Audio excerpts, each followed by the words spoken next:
ఒక పేషెంట్ అనెస్థీషియాకి గానీ, లేకపోతే క్యాజువాలిటీ క్వశ్చనర్ గానీ, ఒక్కోసారి ఎమర్జెన్సీ ఇంట్యుబేషన్ చేయాల్సి ఉంటుంది. అలాంటప్పుడు మనం ఎమర్జెన్సీ డ్రగ్ కింద స్కోలిన్ యూజ్ చేస్తాం. ఈ స్కోలిన్ ఎలా బ్రేక్ డౌన్ అవుతుంది అంటే సూడోకోలినెస్టరేజ్ అనే ఎంజైమ్‌తో బ్రేక్ డౌన్ అవుతుంది. ఇది వితిన్ 30-60 సెకండ్స్ లోపు ఆల్ మజిల్స్ ఆఫ్ ది బాడీని రిలాక్స్ చేసేస్తుంది. పేషెంట్ బ్రీత్ చేయడానికి కూడా ఉండదు. సో అలాంటప్పుడు వెంటనే ఇంట్యుబేట్ చేసి వెంటిలేటర్ మీద పెట్టాల్సిన అవసరం ఉంటుంది. ఇది మాక్సిమం 10-15 మినిట్స్ వరకు మాత్రమే యాక్ట్ చేస్తుంది. అందుకనే దీన్ని ఎమర్జెన్సీ ఇంట్యుబేషన్‌లో ఒకవేళ పేషెంట్ మనం ఇంట్యుబేట్ చేయలేకపోయామనుకోండి, మళ్ళీ తిరిగి నార్మల్ స్టేట్‌కి తీసుకొచ్చేయొచ్చు. అండ్ ఇది ఎలా బ్రేక్ డౌన్ అవుతుంది అంటే సూడోకోలినెస్టరేజ్ అనే ఎంజైమ్ ఉంటుంది మన బాడీలో.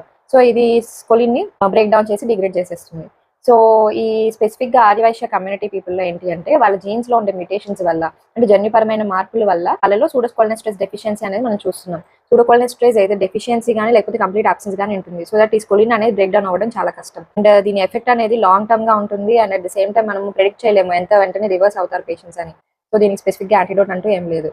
సో అందుకే ప్రీ అనస్థీషియా చెకప్ లో ప్రతి అనస్థిటిస్ట్ కూడా మీ కమ్యూనిటీ వైశ్యాస కాదా అని మాత్రం అడుగుతారు.